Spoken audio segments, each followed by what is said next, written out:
Welcome back to my YouTube channel, guys. My name is Adedoyin if this is your first time, and if this is not your first time, thank you for coming back. As always, you guys know I appreciate you.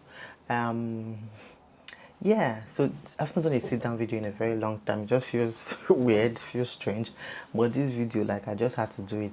And if I did it in a vlog, it was going to take so much of the vlog, so I could as well just like make a separate video. So this video is going to be so bulky, so deep, so like I'm getting into it, like everything, pregnancy, everything, childbirth, everything, postpartum, things like I wish I knew, things I wish people spoke more about, things that I wish I like read more, studied more about, or researched more about, things that are the reality but are like hardly talked about.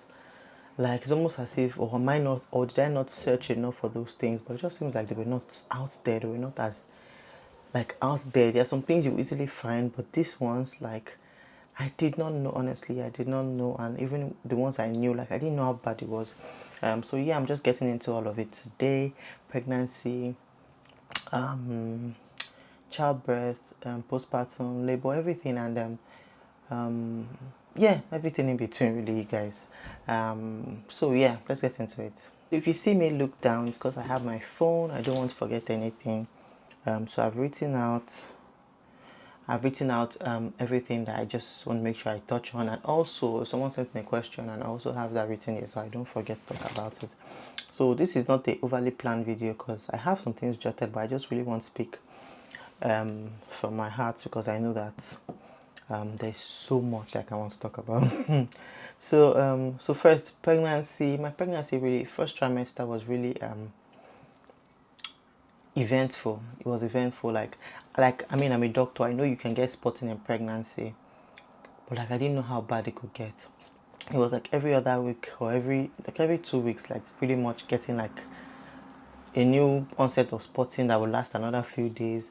Like, and every time I was going for a scan and everything was fine, I couldn't pick what the issue was, but I just kept spotting.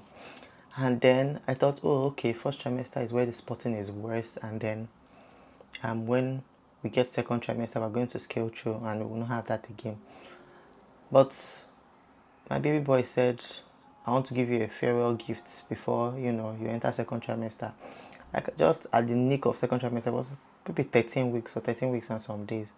I had the worst bleeding of all. Like, it wasn't even spotting this time, it was like bleeding, like actual bleeding. Like, I stood up from the bed in the morning and I felt like womb, like a gush. Everywhere was soaked. The floor, the bathroom was just dripping. It was dripping. So yeah, you can get like bleeding, you can get spotting. I think a common cause earlier in the pregnancy, so I'm talking like 5-6 weeks, could be implantation bleeding.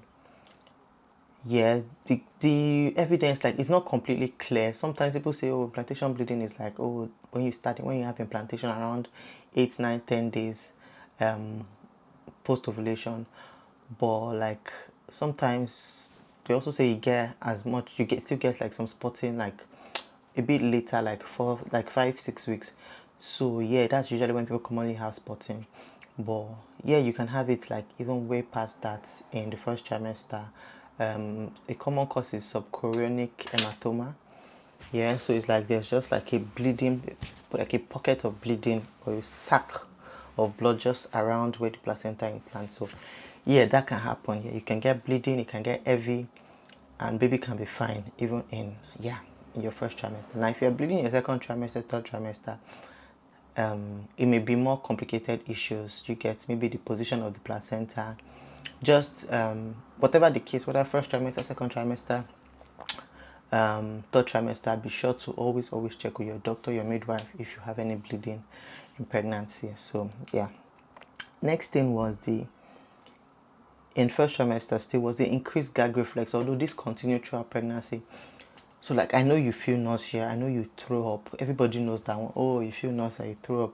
But like, funny enough, like, yes, I did have nausea, but throwing up wasn't even like I don't just throw up like, oh, okay, maybe like I could count like 2-3 times that I just threw up for no reason, for absolutely no reason.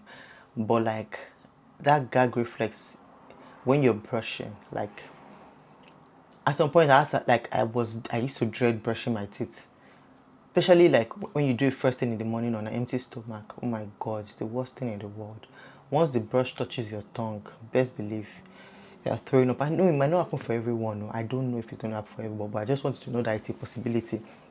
Like I threw up every time the brush touched my tongue to clean my tongue, like every single time. Like there was no time I did not throw up unless I avoided brushing my tongue. And to be honest, there were days that I went without brushing my tongue because I just couldn't deal with it. There were days, many days I went without brushing my tongue because I didn't know how else to escape it. Apart from, yeah, and also I noticed if I ate before brushing my teeth, it made it better. So sometimes maybe have breakfast first before brushing. When there's something in your belly, it makes it easier if you're going to throw up compared to throwing up on an empty stomach. Or the strain on your belly, the strain, it just makes it all worse, and then you're vomiting the greenish, bile stop substance and all that. So, yeah. So if you must brush, make sure you eat something first. I mean, if you must brush your tongue, make sure you eat something first. It makes it better. Otherwise, all the best to you. Anything with your eyes see. Yeah. One other thing was not wanting food I cooked or food that I was involved in the cooking.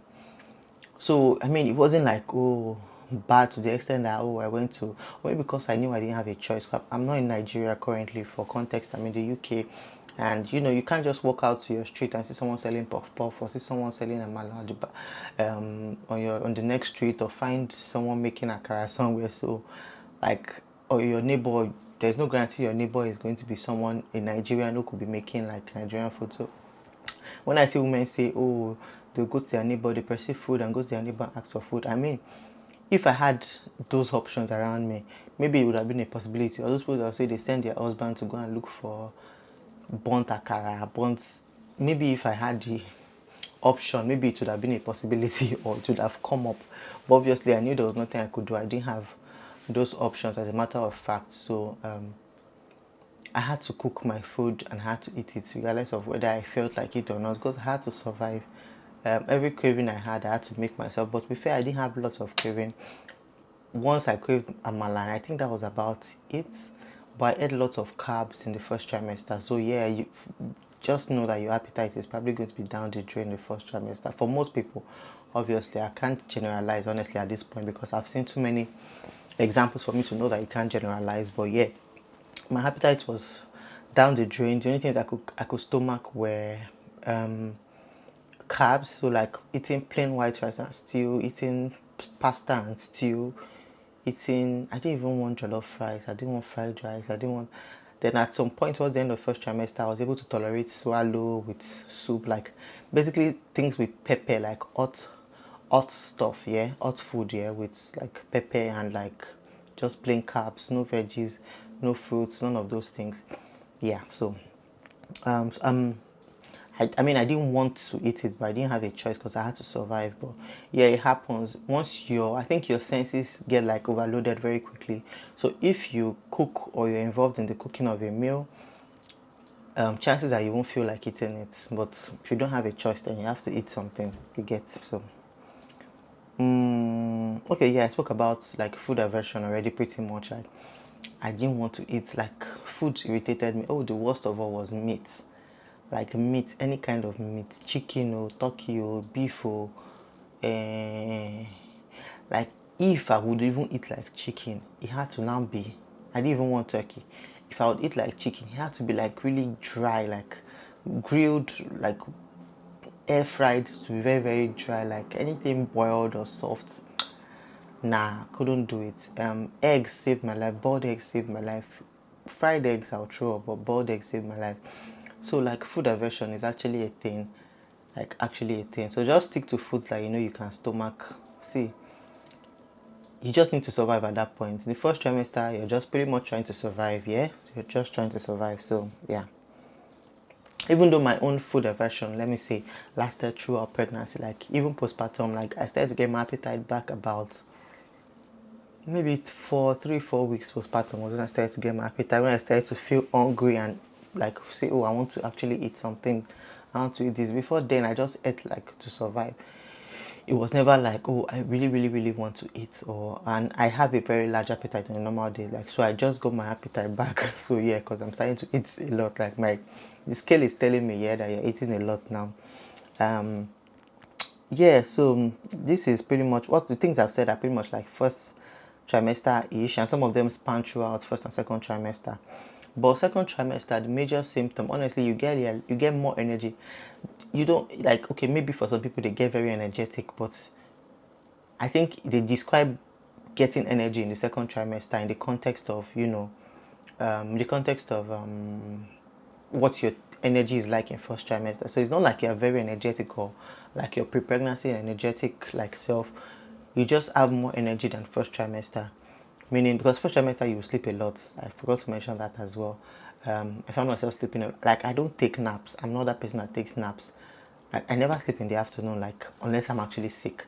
But I was sleeping from like 7 weeks. Yeah, once I wake up, and I mean, lucky me, because of the spotting I had and all those things, I had to take time off work. So I was also preparing for exams, so everything like that. But once I wake up, have breakfast, I'm back to sleeping. I'm going to sleep another 2 hours, then wake up and get on with the rest of my day. But I needed that nap. Like if I don't take that nap, I couldn't even not take it because I won't be able to function. Like I had to take that nap. So so yeah, that one is very important. You're going to take lots of naps. So yeah, back to, but once I got second trimester around 14 weeks, all that wore off. Like I could cope without sleeping during the day. Pretty much I could survive without sleeping during the day. I think towards the third trimester I started to feel that tiredness a bit more, but I still coped most days in third trimester without sleeping.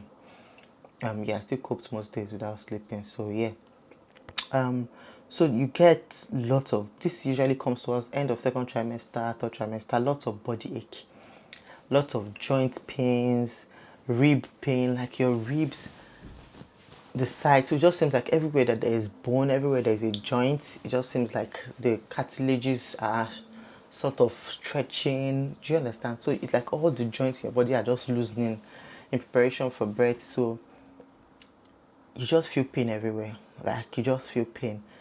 It becomes very terrible to sleep. Like, I mean, from like towards the end of first trimester, yeah, it becomes very uncomfortable to sleep because you start to feel the weight around your belly region. So you can't lay the way you normally sleep. Maybe you lay on your belly before, you can't do it again. Even sometimes on your side, you still feel so much pain. And then second trimester, you can't sleep on your back. So yeah, there's a lot. So pregnancy pillow will save your life. It saved mine. Once I position it, put in between your legs. And if you don't have that, pillows will work wonders as well. You need lots of pillows, maybe 4 pillows. Just position them around you, your back, in between your legs, your neck, your head. So just put them around you to help you, because the discomforts and body ache and yeah, it's real. Mm-hmm. So pretty much, I think for pregnancy, those were the major symptoms that like I experienced that no one really talked about. I mean, we all know about nausea, vomiting; those are commonly spoken about. But yeah, but those other ones I mentioned, and headache as well in first trimester especially, lots of headaches can happen. You may get headaches as well. So yeah, those are symptoms I didn't know about. Everybody talks about nausea, vomiting, lots of appetite, cravings. Do you get? But nobody talks about body pain in pregnancy. Nobody talks about the amount of spotting you can get, like that. It can get really heavy. No one talks about the increased gag reflex, meaning you can't brush your tongue without throwing up. I just felt it was a case of, oh, you feel nauseated and you throw up. I didn't really know that the gag reflexes just gets so much bad that once the brush touches your tongue, like you could throw up really bad. Um, yeah, so I think that's pretty much it for pregnancy. Yeah, and about labor and childbirth. Now I can't talk too much about vaginal birth because I had an emergency C-section. I was planning to have a vaginal birth, obviously, if everything went well, because I went into the hospital planning to be induced. But like I said in my labor and in my birth vlogs, if you've not seen it, I'll put it somewhere. My birth vlog has the gist. Went in to get induced, but I was already 3 cm dilated, so They wanted to just break my waters and augment and then let me deliver. But yeah, by the time they checked me and gave me a little sweep, 24 hours after, my water broke on its own while I was still in the induction suite. Water broke on its own, labor started, I started having contractions. Then they went into the labor ward, said, oh, there was a bit of sac around. Baby, let them break that as well, so that the more the water comes out, the more, the contractions will come and all that. So they broke that, and then contractions got more. Yeah, so it got to the point where, okay, when I'm having the contractions, I have to be like, but it didn't get to, because I didn't take any pain relief, did I? Maybe it took paracetamol tablets at that point. But it hadn't got to the point where I'll be screaming or, squeezing onto something or anything. At that point, I was 4 cm when they broke my waters. Yeah, I was 4 cm. So yeah, and the pain was starting to come up, but it wasn't severe yet. So I can't talk too much about the pain of childbirth or vaginal birth experience. But for a C-section, you're going to get spinal. So you get to the theater, you get the spinal at your back, they position you. I hated it. I hated the numbness that came over me. Like, I don't know what I was expecting. I just thought, oh, I won't feel my legs immediately. But it's not that. You get pin and needle sensations, like from your belly downwards, like pin and needle sensations. When you're having, yeah, I'm a Yoruba girl, Nigerian, what they call paja paja. So it's like pin and needles all over your legs, like just a very weird feeling. Like, I didn't like it. Honestly, I didn't like it. And I'm someone that I hate not being in control of my body. Like, I don't like not being in control of my body. I've been sedated once for a procedure, but it wasn't like, I used to fear like sedation, but it turned out that I actually prefer to be sedated than to actually have like the spinal I had. Do you get? So going forward, like if I do have to have a C-section again, I'm definitely asking to be put under, like just knock me out. Like, I don't want spinal. Like, I don't want to feel what I felt. That pain and new sensation, and I was so anxious, I was so agitated. They'll be like, put your hand down. I kept moving about. I was just so uncomfortable. I just was not comfortable in my body. I just wanted to get off the table. I wanted them to be done. It was a horrible experience for me. I'm just so glad that, it wasn't done in Nigeria or, some kind of place, some hospitals in Nigeria where they won't allow your partner in, because I don't know how I would have coped, because my husband was there. It calmed me down a bit, having my husband there with me, being able to hold his hand and just have him tell me, okay, it's fine, just calm down, because I don't know what I would have done if I going through that without my husband. They would probably have had to bring him in, because we would have panicked and asked them to stop the surgery. Yeah, but the doctors, nurses were really amazing. They kept asking, "What's wrong? Are you fine? What's the matter?" I'm like, "I'm okay. I just want to be done. I don't like how I'm feeling. I just want to be done." Yeah, but thank God, I think my vitals were fine throughout those process, because I was also scared that with the way I'm agitated and all that, I hope I won't like scatter my vital signs and cause more problems for myself. But I was okay. I think I survived it. It was scary for me, but after a while I felt better. As a matter of fact, when the baby came out and he brought the baby to me and we're like, "Oh, do you want to look at your baby? Do you want to take a picture?" I'm like, "See, I don't want to see baby. I don't want to see him. Thank you very much. Let my husband see him, or he can show him, but I don't want."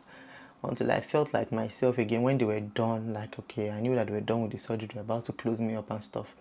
Then, or they were closing me up or something like that. I don't know. They were pretty much almost done. Then I asked to see him, and then we took pictures. And then, yeah, they did the transfer to like a normal bed from the theater bed, and yeah, came out of the theater. So, yeah, so that's pretty much my experience for birth, because I didn't have a vaginal birth here. But C-section, the pain doesn't end. Like, the pain just starts like after you deliver. Like, that's when the pain now starts. Like, not like immediately, because for like the first 1 to 2 days, the old anesthesia or maybe the pain relief, the IV ones they gave during labor, maybe they were still had some effects, some systemic effects and all that, because I didn't feel the pain as severely in the first 24 hours. But like when I stood up 24 hours after, or like maybe no, not 24 hours, like when I was able to walk eventually, like maybe like 12 hours after, when I stood up to freshen up and all that, horrible stuff. Like the pain is crazy. You just keep taking the pain relief. I'm kind of person that is like, oh, I don't like to take a lot of pain relief unless I need it. I took pain relief for like these 2 weeks postpartum. I'm just like popping pain relief, popping pain relief. I don't even like to take things that sedate me a bit, like what's this tablet called? Is it cocodamol? Hydrocodone? Yeah, that hydrocodone, yeah. So yeah, I don't even like to take things like that, but I took like actually I didn't take a lot of it, but I did take it. Like I took it, but mostly paracetamol, ibuprofen, a lot of that. Um, yeah, there's something else I wanted to mention. Oh, also there's a side effect from the spinal, or maybe it was from a medication I was given. At this point, I don't even know because I checked online. It says it could be from the spinal. It says it could be from opioid pain relief IV given during the theater. Itching, like I had bad itching. Like I was itching in the first 24 hours. Initially, I'm like, Abi, something is on the bed. Does the bedding need to be changed? And then my hair was, breaking before I gave birth. I had my hair breaks occasionally. So like there were air, just just little air on my body and stuff. So I'm like, okay, Abi, is it the air on my body that is making me itch? As soon as I could stand up, they said, oh, I should take a shower, change the bedding and all that. Still, the itching didn't stop. That's when I realized, oh, more, I was in for something. I brought it up to the nurses. They said it happens. It's a common thing. Happens when you get a C-section done. I'd never heard about that before. I did not know about that. So they gave me chlorpheniramine. Took that. It slightly helped. Didn't do much. But in the first 24, but after 24 hours, I felt better. That itching went. So that itching was horrible. Actually, it was really, really horrible. Like it sort of distracted me from the pain. I just remember it sort of distracted me from the pain in that first 24 hours as well, because I was just so concerned about the itching and uncomfortable. Yeah. So now let's go to postpartum. The first thing is breastfeeding. Breastfeeding I wanted to touch on. Now I know that women make this thing breastfeeding look so easy, like oh you just whip out your boobs and put in the baby's mouth, but it's not like that. It's not that easy. It's actually a whole process. Like there's a right way to do it. You don't just put the nipple in the baby's mouth. Like there's actually a right way to do it, and it makes the whole difference, the world of difference between if you're going to end up breastfeeding or you're just going to end up stopping it and just giving your baby formula. And while I understand that fed is best, I mean, if we're honest, we can't still compare like something natural, the benefit it will give to something like man-made. But we're grateful for formula because I mean lots of babies are alive, doing really well, healthy because of that. So definitely a fed baby is best. I absolutely believe in formula feeding, especially in cases where the mother's mental health is already been affected, or you are doing your best with the breastfeeding but it's not just working out. Please, with everything in you, please go for formula. I myself, I breastfed, or I tried to breastfeed, but it wasn't latching. So that brings me to the story. It wasn't latching, and sadly, it happened. I had a tongue tie, and even though I noticed they had a tongue tie, or they even brought it up at birth, I didn't realize that maybe it could be the reason why it wasn't feeding well until after we got home. While in the hospital, within the first 24 hours, they put him to my breast. It just wasn't taking. He wasn't putting his mouth on it. He wasn't sucking. He could suck for maybe 2 seconds, 3 seconds, take his mouth off again. They had mentioned in passing, oh, he had a little tongue tie, but like they didn't like press on it, so I didn't know maybe that was why he wasn't taking to the breast. I just felt okay. It was small, because in my mind it was also a small baby. It was 2.86 kilograms, which is not extremely small. It's not low birth weight or whatever, but it was small to me. It just felt small to me. So I also struggled with positioning him because I felt it was small. So getting right positions to put him on the breast was also a struggle for me. So all that, in addition to the tongue tie, just made it really difficult for us. So I just resorted to, even though I still kept trying to put him on the breast, kept trying, it could be there for 1 hour and just sleep off on the breast, wake up, sleep off, wake up.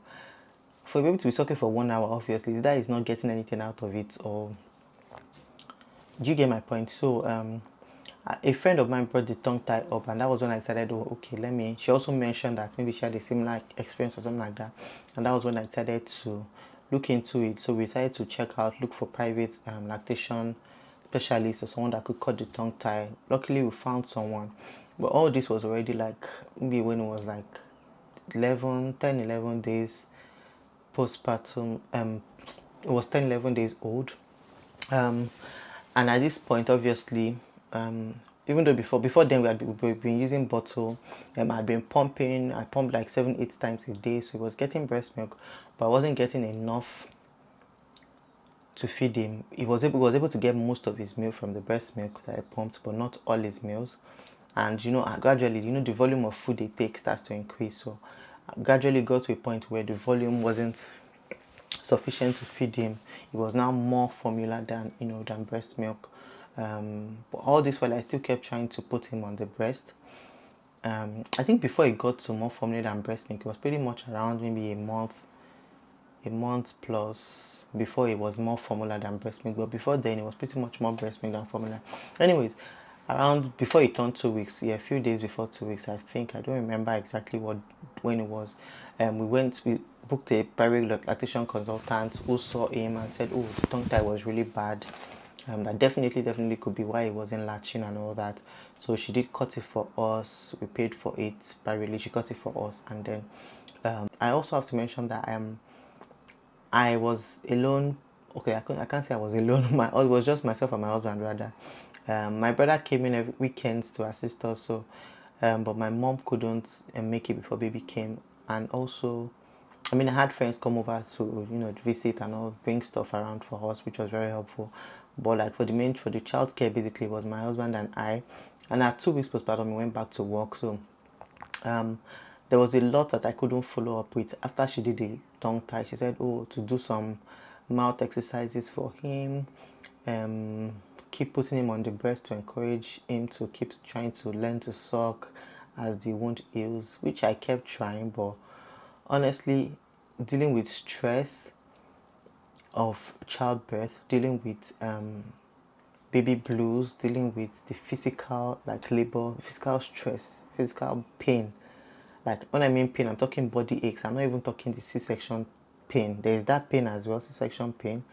Do you understand? And my husband is going back to work at this point at 2 weeks postpartum. So you can imagine I couldn't follow through a lot of the exercises, honestly. And I just decided, oh, since I was pumping, he was getting the milk from the bottle. I'll just focus more on that instead of stressing myself. So every now and then I still put him on the breast. So all this to say that even now, every now and then I still put him on the breast because now he's bigger and he's really, really better at, sucking a breast, but it's still not, because it's not the major means of feeding him from the onset, so he's still not perfect at it, and it's still not his preferred. Now he has gotten used to the bottle, so it's still not his preferred way of feeding. He prefers to take the bottle because it's easier for him as well. So yeah, all this to say that breastfeeding is not as easy as it is made to look at, and as it's made to look. And if I'll say something, if you can't afford to get like private breastfeeding classes, or if there are any resources available to you wherever you are, wherever country you are, please be sure to like explore it. Definitely, I 100% recommend. If you're going to be breastfeeding, look into it. If you can pay for a private lactation consultant immediately after you give birth, I'm talking 24 hours after birth, you can book a private consultant to come and see you, teach you things, to show you things. Honestly, 100% do it, our advice. Yeah, just having that experience with the lactation consultant definitely opened my eyes to a lot of things, and I wish, even at the hospital, they had, mentioned it, or like I had gotten the tongue tie cut, within the first, maybe 48 hours. I feel like it would have made a lot of difference in the breastfeeding journey, and maybe really helped with my milk supply as well. So, yeah, that's very important information right there, guys. If you're trying to conceive or you're planning to conceive, definitely take that and you plan to breastfeed. Let me add that. Yeah, kindly take that very seriously. Just read more about breastfeeding, watch videos, attend classes if they're available to you. Yeah, and if you can afford it, book a private distance session.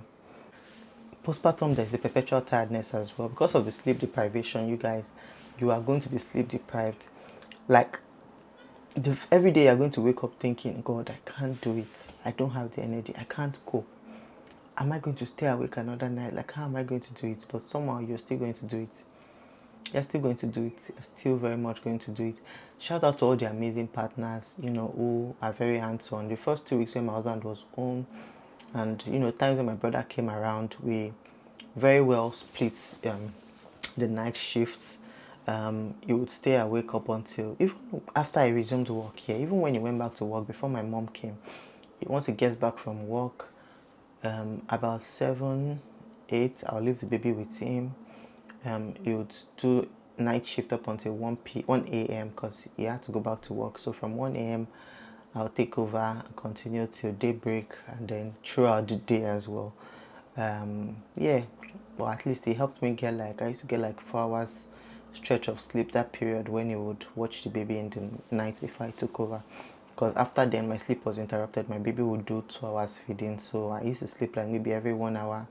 I'll get 1 hour of sleep, then wake up another 1 or 2 hours again, get another 1 hour of sleep. So that sleep deprivation is crazy. It really, really messes up with you, and you're already ailing, you're postpartum, you're dealing with a lot already. That sleep deprivation will cause you extreme tiredness.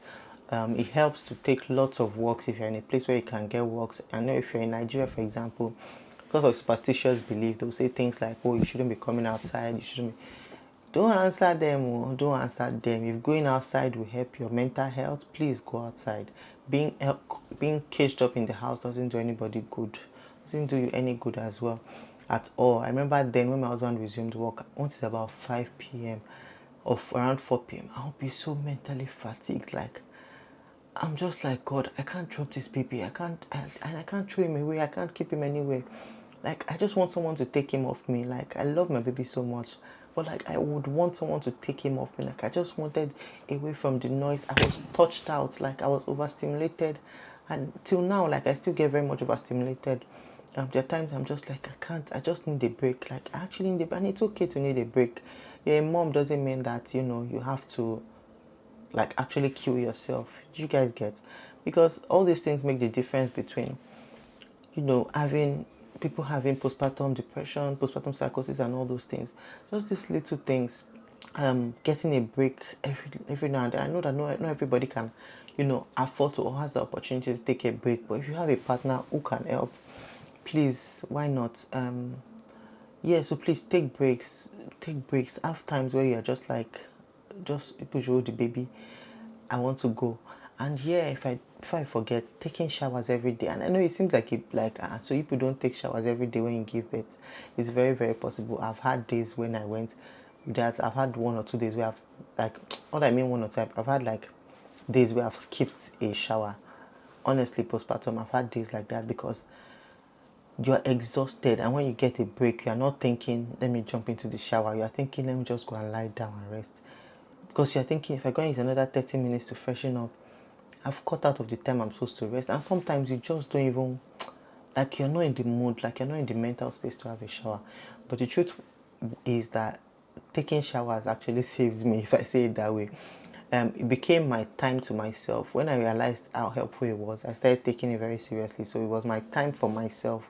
So once my husband gets back from work, I would go upstairs, go to the shower, lock the door behind me, put on use something on YouTube, music or whatever. Not music, usually a video on YouTube. Just put it on the background, take a warm shower, stay there for maybe 10-15 minutes. Just, even though sometimes you be hearing those phantom cries, where you're feeling your baby is crying and then you want to just go and grab your baby.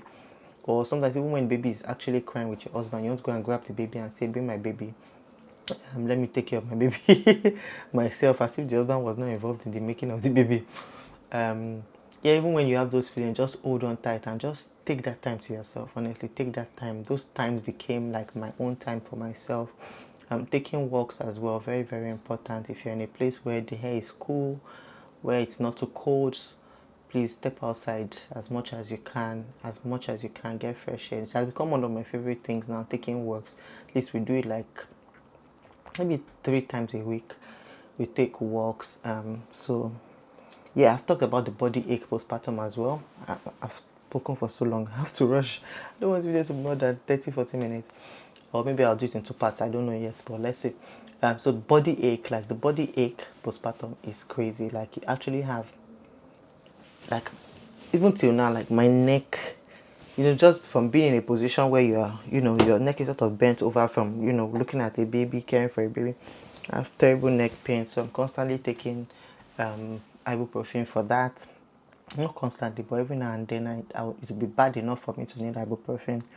And then just general body pain from constantly carrying a baby, from moving about. Like it's actually a lot of manual labor. Like there's the emotional labor, but it's also very physically demanding.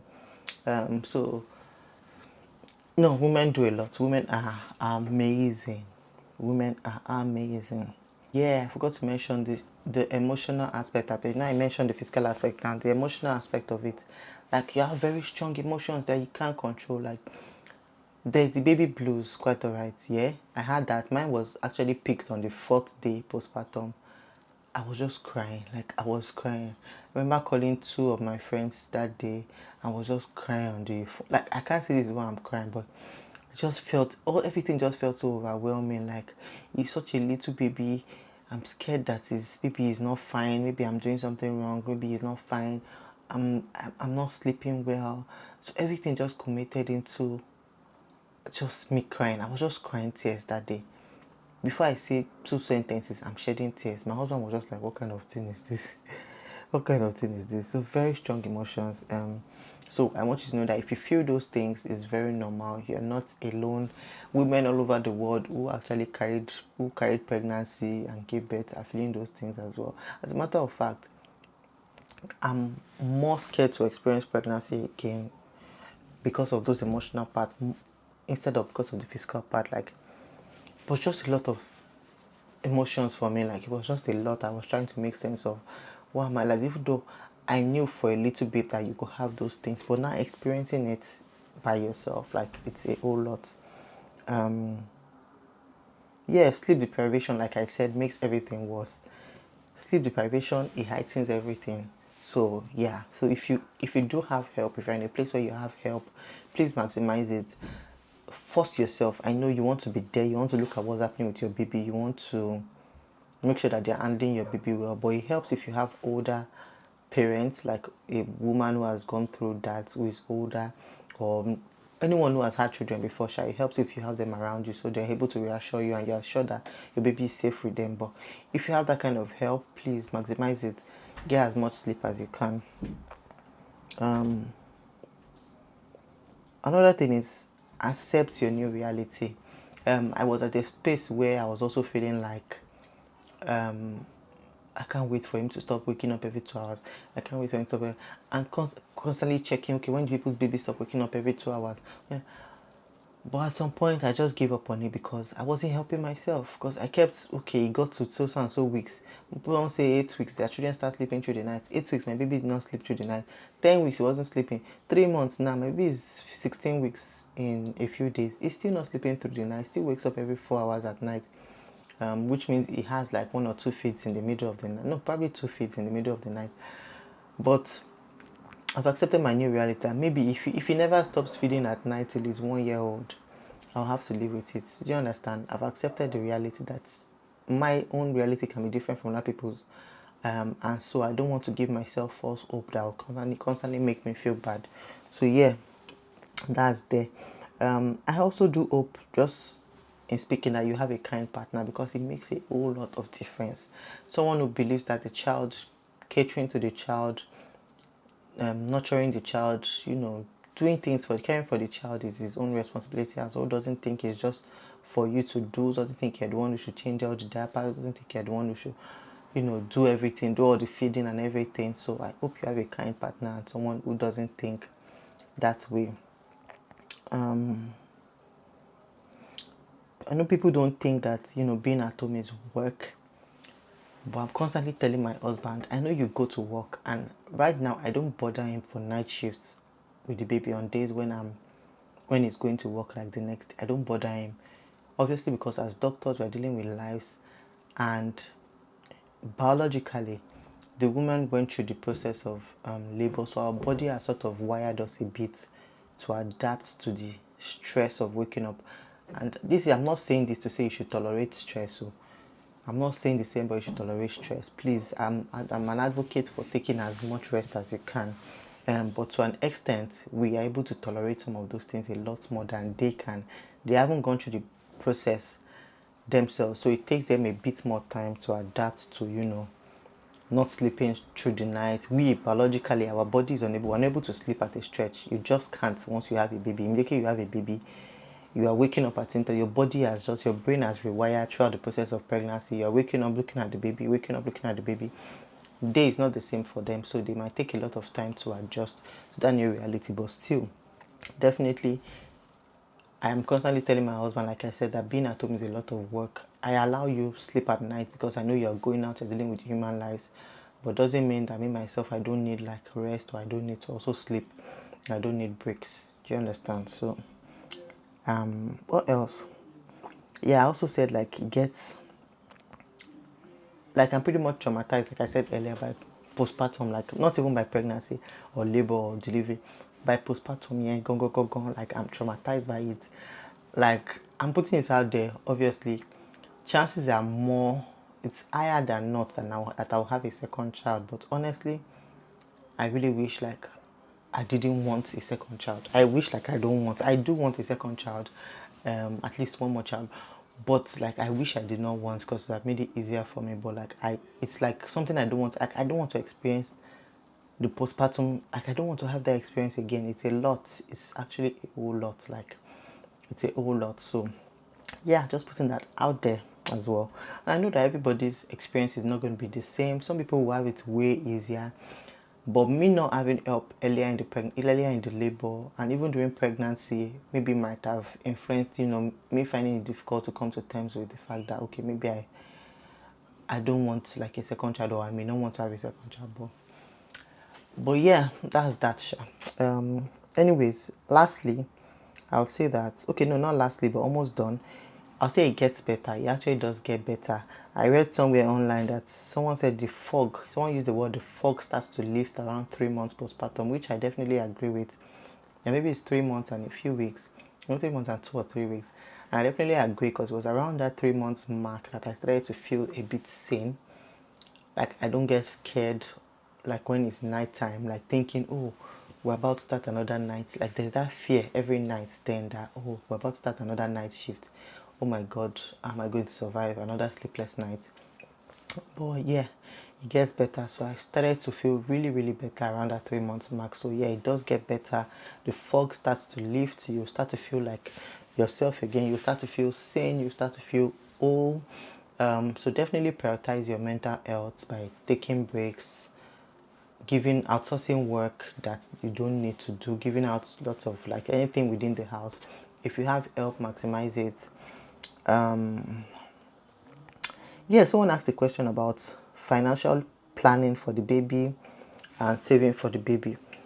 So I had stopped working full time few months here before I got pregnant. Actually, I stopped working full time because I had exams upon exams I just wanted to focus on. So I stopped working full time because the work I was doing was really physically demanding. I wasn't working as a doctor yet. I'm not yet as well, but I would start soon. But yeah, as at then, I wasn't working full time, so I wasn't making that much money. So my husband also had to do a lot more extra shifts to, to buffer income, So because of that, it wasn't exactly easy. We weren't like going the extreme route. Having a child doesn't come easy. It's actually quite expensive because you're going to spend quite a bit. And then even the most stressful part for me now is the fact that they grow out of clothes so fast. So 0 to 3 months now is out of 0 to 3 months clothes. It's in 3 to 6 months clothes. And I have a big baby. So like it just eats a lot and is much bigger now. So it seems like even the 3 to 6 months clothes are not going to last him to 3 to 6 months.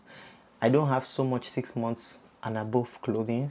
So now we have to buy more clothes. So you're definitely going to spend a lot. So I don't know, however it works for your family dynamics. Just keep some money aside. Yeah, I don't know how to say you should plan or you should save towards it, because we didn't exactly save towards it and say, oh, this is a special money kept aside for baby. We just had our savings and we took our money in bulk from it. Yeah, we took our money in bulk because we hadn't been working. We didn't have like that long to plan. Since we came to the UK, we didn't have that like a long time to plan for baby. There wasn't like plenty money aside, so there wasn't. We're not at that point where we could say we're keeping a special money aside for baby or saving separately for baby. We just had a few our savings, just the one we've been able to save, and it's from it we took out the bulk sum to buy the baby things. So you have your baby pram, you have your baby bedside bassinet or cot. One thing I didn't do though is to invest in a nursery. Like I didn't bother to set up a nursery. Like you can see where I am now is supposed to be the baby's room, because he doesn't sleep there. He sleeps next to us in the room, so I didn't bother. I just have his dresser, have his clothes on the dresser, have all of his other things here.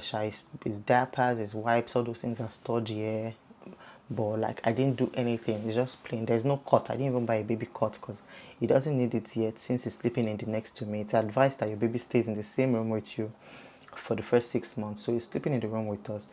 So yeah, like I said, however planning works best for your family is what you should do. But we took out lump sum from our savings, bought everything we needed to get that will last us up until like 6 months of pregnancy, minus diapers and wipes and stuff. But I'm talking clothing, I'm talking just baby essentials that were necessary up until 6 months. Yeah, we did get everything at once. So as it approaches the 6 months mark now, we'll have to do like another major buying because we're looking at winning.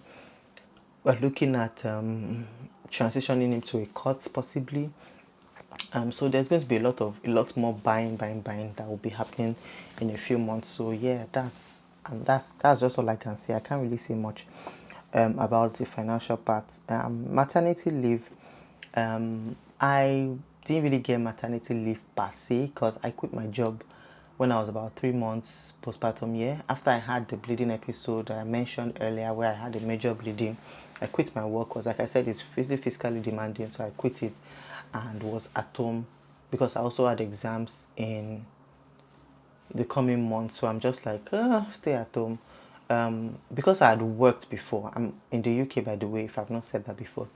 If you've worked before in the UK or worked for some certain months, there's a way it's calculated preceding when you have your baby, you're able to apply for maternity allowance.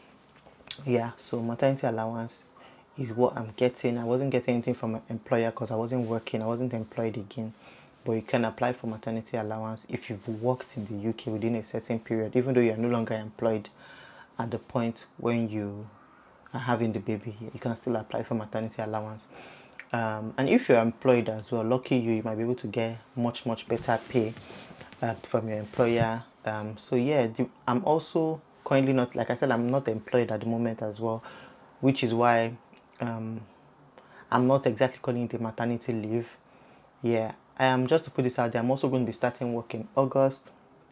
My baby will just be about 5 months then, so I'm not really getting a maternity leave like in the sense of the standard leave people get, which is the 9 months or 1 year maternity leave. I'm not really getting that because I have to get back to work. I've been off work since October, like I said, when I was just like 3-4 months pregnant. So I can't, financially we cannot afford for me to now decide to stay at home till baby is 1 year old. So yeah, that's it guys. I've talked for almost 50 minutes. I do hope that this information you find it helpful, you guys, because this is stuff that I really wish like I knew about. A lot of this stuff I wish I knew about before embarking on this journey. I mean, it won't have changed my mind about going on the journey, but it definitely would have made me feel more prepared because the things that I knew about, I really was prepared for it, and it wasn't such a shocker to me, and it wasn't difficult for me to manage. But some things, the sleep deprivation, the spotting, the bleeding, some of those things were really shocking to me. So yeah, thank you so much for watching guys. I do hope you found this information helpful. If you've not yet hit the subscribe button, what are you waiting for? Tap tap the subscribe button down below. Like this video if you like it, and what else? Yeah, leave a comment if you still have questions, if you want me to do another part to this video. I'm here to take your questions. What else? Yeah, that's pretty much it, guys. And I'll talk to you guys in my next video. Till then, be kind and think before you speak. Love you, love always. Bye.